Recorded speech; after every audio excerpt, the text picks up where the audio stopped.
दोस्तों, आज की कहानी में आगे बढ़ने से पहले अगर आपने अभी तक हमारा चैनल सब्सक्राइब नहीं किया है तो कर लें और साथ ही वीडियो को लाइक शेयर कमेंट ज़रूर कर दें। तो चलिए बढ़ते हैं आज की एक और भूतिया कहानी की ओर।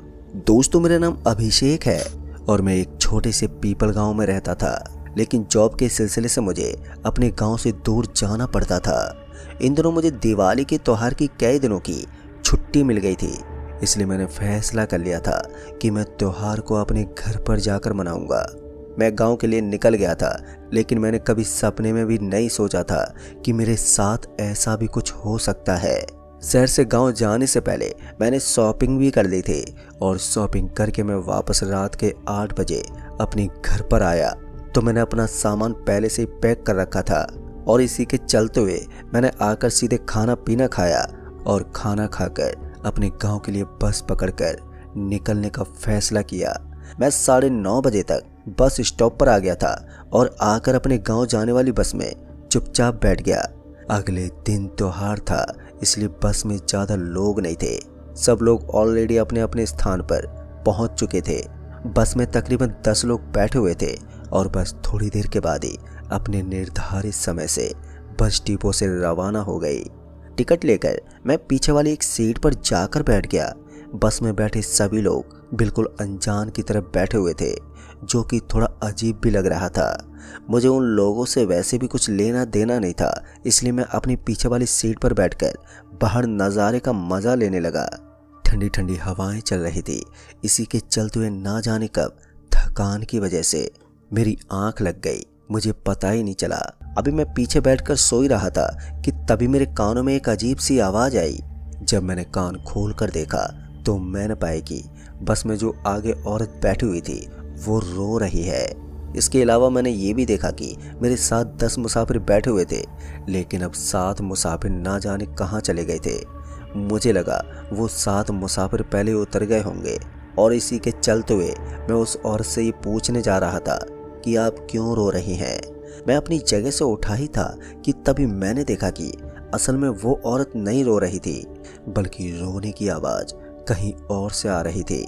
जब आगे बैठी उस औरत को एहसास हुआ कि पीछे से कोई आ रहा है तो उसने पीछे की ओर गर्दन घुमा कर देखा तो मैंने देखा कि उस औरत का चेहरा बिल्कुल भयानक था और उसके आंसू बह रहे थे, लेकिन उसके रोने की जो आवाज़ थी वो बस के बाहर से आ रही थी और वो मुझे देखकर रो रही थी और उसके आंसू बहे जा रहे थे।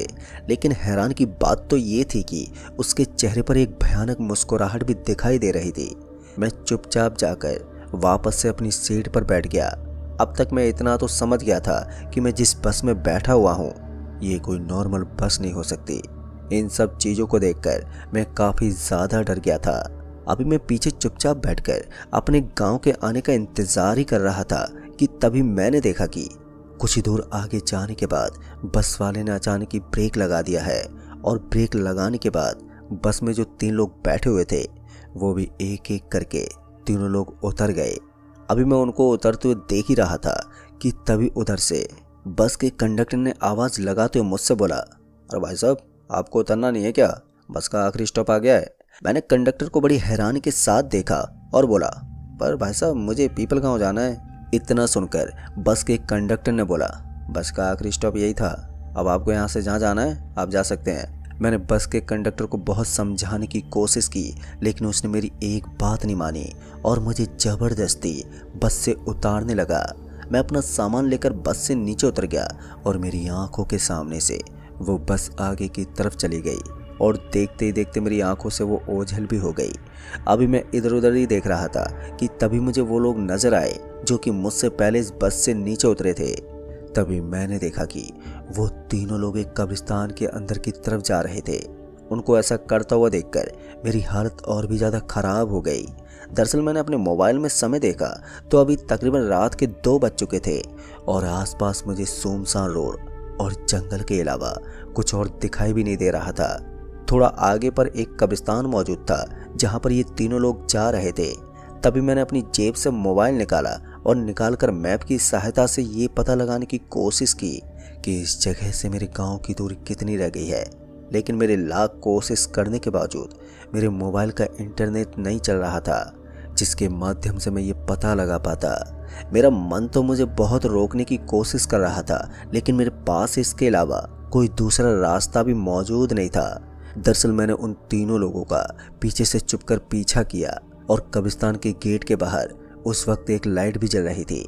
मैं अभी वहां तक पहुंचा ही था कि तभी मुझे महसूस हुआ जैसे मेरे पीछे कोई है। मैंने डरते हुए अपनी गर्दन पीछे घुमाकर पीछे की तरफ देखा, लेकिन मुझे कोई भी नजर नहीं आया। मैं चुपचाप वो तीनों को देखने के लिए कब्रिस्तान के अंदर की तरफ बढ़ गया। अभी भी मुझे वो तीनों नजर नहीं आ रहे थे। मैंने अपनी नज़र चारों तरफ दौड़ा कर देखी, लेकिन अंधेरे में मुझे कुछ साफ दिखाई नहीं दे रहा था कि तभी एक तरफ से एक अजीब सी आवाज़ आई। ऐसा लगा जैसे कोई अंधेरे में टकरा कर गिर गया हो। मैं उस आवाज़ की तरफ बढ़ने लगा और जैसे ही थोड़ा आगे पहुंचा तो मुझे नज़र आया वहाँ पर वो तीनों एक मिट्टी की बनी हुई एक झोंपड़ी के पास जा रहे थे। चांद की हल्की रोशनी का सहारा लेते हुए मैं भी धीरे से उनका छुपकर पीछा कर रहा था। तभी मैंने देखा कि जब वो तीनों मिट्टी के बने उस झोंपड़ी के पास गए तो तीनों अपने सर को इस मिट्टी के बने झोंपड़ी की दीवार पर जोर से मारने लगे। फिर मैंने देखा कि उस झोंपड़ी के अंदर से थोड़ी देर के बाद एक रोशनी हुई और उस घर का दरवाजा खुला। अंदर से कोई निकला, पर मुझे दूर से वो दिखाई नहीं दे रहा था। मुझे एक काली परछाई के अलावा वहां पर कुछ भी दिखाई नहीं दिया।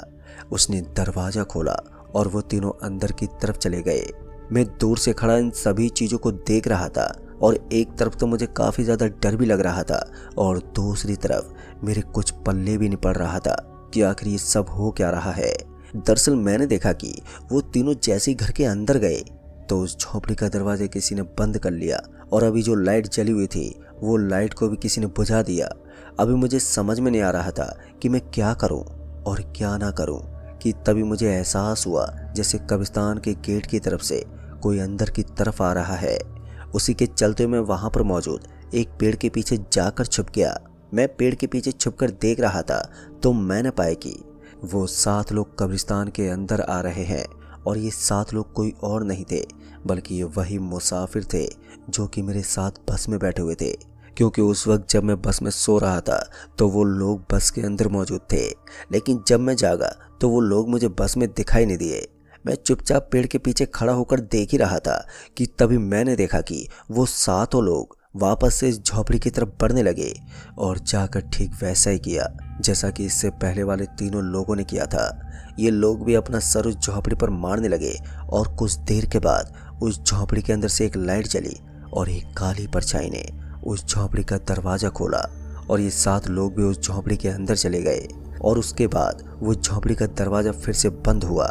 अब इन सब चीज़ों को देखकर मैं यहाँ से जल्द निकलना चाहता था, लेकिन मुझे नहीं मालूम कि अचानक से मेरे साथ क्या हुआ।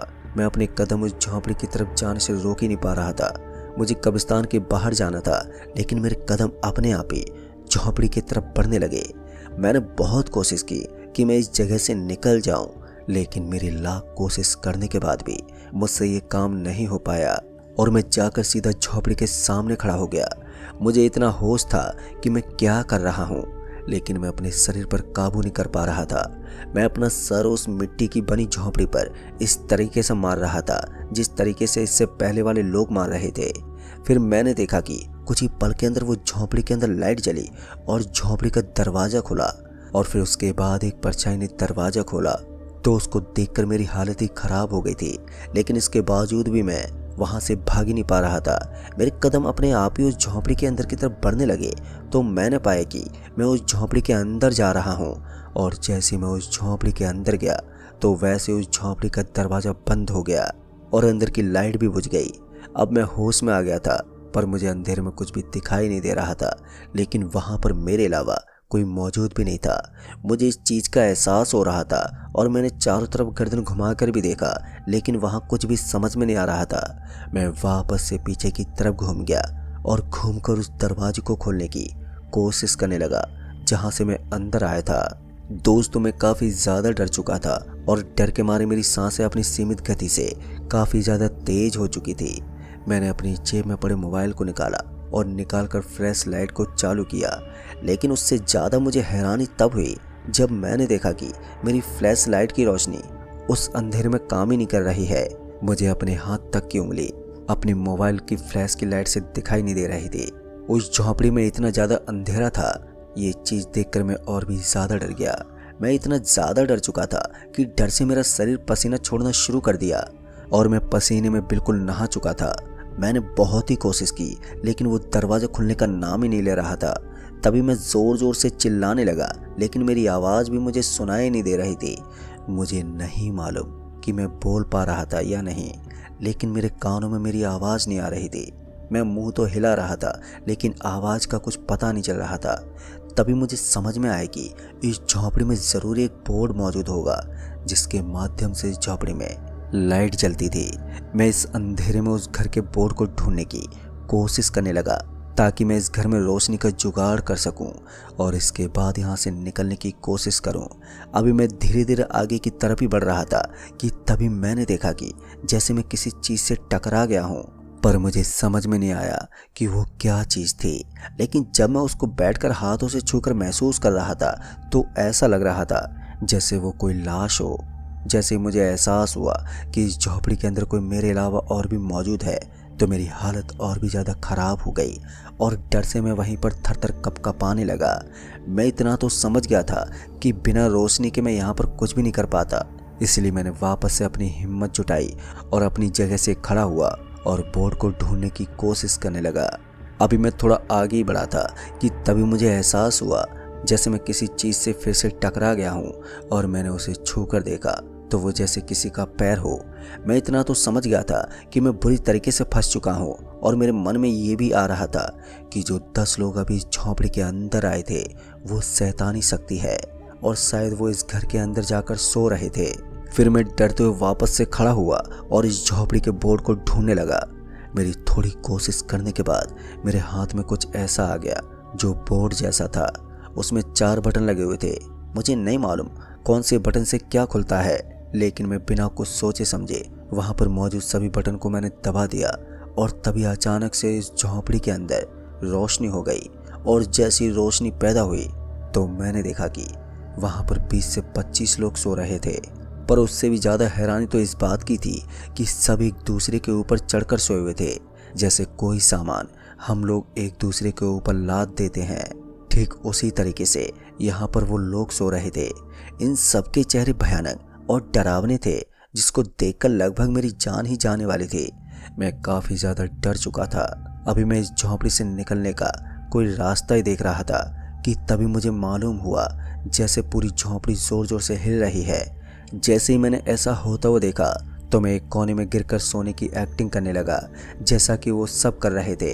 तभी अचानक से मैंने देखा कि वहाँ पर जितने भी लोग सो रहे थे वो सब उठ गए हैं और उठकर उस दरवाजे को खोलने लगे। तो मैंने देखा कि जो सबसे पहले उठा था वो खड़ा हो गया था और सारी आत्माएं उसके शरीर के अंदर घुस गई थी, लेकिन उनका शरीर अभी भी ज़मीन पर पड़ा हुआ था। उन्होंने दरवाज़ा खोला और दरवाज़ा खुलते ही बाहर से कुछ और लोग भी घर के अंदर आ गए। मैं सही से देख नहीं पाया क्योंकि मैं खुद सोने की एक्टिंग कर रहा था। जैसे ही वो लोग घर के अंदर आए तो वैसे ही घर की लाइट वापस से बुझ गई और सब सो गए। अभी मैं वापस से अपनी जगह से उठने की कोशिश ही कर रहा था कि तभी अचानक से मेरी जेब में पड़े मोबाइल में फ़ोन बजने लगा और उसकी आवाज़ जैसे उस झोंपड़ी के अंदर गूंजी तो वहाँ पर मौजूद सभी लोग अचानक से उठ गए और उस कमरे की बत्ती अपने आप ही जल गई। फिर मैंने देखा कि वहाँ पर अब कोई भी मौजूद नहीं है और जैसे ये हुआ तो मैं काफ़ी ज़्यादा डर गया क्योंकि मैंने देखा कि अभी जो लोग सो रहे थे वो अचानक से सब गायब हो गए और गायब होने से पहले उस झोपड़ी की लाइट अपने आप ही जल गई। ये चीज़ मुझे और भी ज़्यादा डरा रही थी। मैंने मोबाइल की तरफ देखा तो मेरे भाई का फ़ोन आया था। उसने मुझसे पूछा कि मैं कहाँ पर हूँ, लेकिन मैं जो बोल रहा था उसकी आवाज़ मेरे भाई तक नहीं पहुँच पा रही थी। मैंने अपने भाई से मदद मांगने की बहुत कोशिश की लेकिन मेरी आवाज़ उस तक नहीं पहुँच रही थी। तभी मेरे दिमाग में एक आइडिया आया कि मैं उससे मैसेज के माध्यम से मदद मांग लूँ। मेरा मैसेज भी उस तक नहीं जा पा रहा था। मैंने बहुत कोशिश की लेकिन इसका कोई भी फ़ायदा नहीं हो रहा था। अभी मैं हाथ पैर चला ही रहा था, अपनी जान बचाने की कोशिश भी कर रहा था कि तभी अचानक से उस झोपड़ी की लाइट जलने बुझने लगी। अभी मैं कुछ समझ पाता लेकिन उससे पहले ही मुझे देखने को मिला कि वो जो दरवाज़ा सामने मौजूद था वो भी अपने आप कभी खुल रहा था तो कभी अचानक से बंद हो रहा था। अब ये चीज़ मुझे और भी ज़्यादा डरा रही थी और डर के मारे मैं वहीं पर खड़ा कांपने लगा। मैं इतना ज़्यादा डर गया था कि कुछ मिनटों के बाद मैं बेहोश हो गया और फिर उसके बाद मेरे साथ क्या हुआ मुझे कुछ भी याद नहीं। लेकिन जब मेरी आंखें खुली तो मैं एक खेत में पड़ा हुआ था। मेरे कपड़े फट चुके थे और शरीर पर कुछ भयानक घाव भी मौजूद थे। साथ ही मेरा बैग भी मेरे बगल में पड़ा हुआ था। मैं खेत से उठकर एक गांव की तरफ बढ़ने लगा। तभी मुझे एक आदमी दिखाई दिया जिससे मैंने पता लगाया कि आखिर मैं किस गांव में हूँ। तो मुझे पता चला ये मेरा ही गांव है, पीपल गांव। वो आदमी मुझे देखकर पहचान नहीं पा रहा था। मेरी हालत इतनी ज़्यादा बुरी हो गई थी। लेकिन उसको मैंने अपने बारे में बताया तो वो आदमी मुझे अपने साथ मेरे घर तक छोड़ने आ गया। जब मैं घर पहुंचा तो मुझे देखकर मेरे घर वाले भी हैरान हो गए और मेरी हालत इतनी बुरी थी कि मैं सही से चल भी नहीं पा रहा था। जैसे मैं घर पहुंचा तो मुझे लोगों ने घेर लिया और वहीं पास में एक डॉक्टर साहब भी रहते थे जिन्हें उन्होंने बुला लिया और उन्होंने मेरा इलाज किया। और सबने मुझसे पूछा कि आखिर तुम्हारे साथ ही सब कैसे हो गया। इसके बाद मैंने अपने साथ घटी वो सारी बातें उन सभी लोगों को बताई। मुझे गांव के लोगों से पता चला कि इससे पहले भी ऐसी घटना कई बार देखने को मिली है। असल में ये घटना आज से 10 साल पहले शुरू हुई थी जब एक बस इसी गांव की तरफ से गुजर रही थी। तब उसका एक भयानक एक्सीडेंट हो गया था और उसमें बैठे सभी यात्री जलकर मर गए थे। जिस दिन ये हादसा हुआ उसके अगले साल से ठीक उसी दिन शहर की तरफ से एक भूतिया बस निकलती है जिसमें सभी आत्माएं बैठी होती हैं और वो अपने बस के अंदर इंसानों को बैठा लेती हैं, जिसके बाद उन्हें एक कब्रिस्तान की झोपड़ी के अंदर ले जाती हैं और वहीं पर मार डालती हैं। पर मुझे बचा हुआ देखकर गांव के सभी लोग हैरान थे कि आखिर उन आत्माओं के चंगुल से मैं कैसे बच गया। शायद किसी की दुआ रही होगी जो मैं बच गया, वरना उनके चंगुल से कोई भी आज तक नहीं बच पाया था। दोस्तों, कुछ दिन के बाद फिर सब कुछ ठीक हो गया और मैं भी वापस से छुट्टियां पूरी होने पर अपने शहर की तरफ निकल गया। लेकिन मैं कभी भी गांव का सफ़र करता हूँ तो उस दिन नहीं करता हूँ जिस दिन ये हादसा हुआ था। और मेरी कोशिश भी यही रहती है कि मैं रात का सफ़र बिल्कुल ना करूँ। तो दोस्तों, इस कहानी में बस इतना ही। कहानी आपको पसंद आई हो तो वीडियो को लाइक शेयर कमेंट ज़रूर कर दें। तो मैं आपका दोस्त राजकुमार जल्द ही मिलूँगा ऐसी एक और डरावनी भूतिया कहानी के साथ। तब तक के लिए बाय एंड टेक केयर।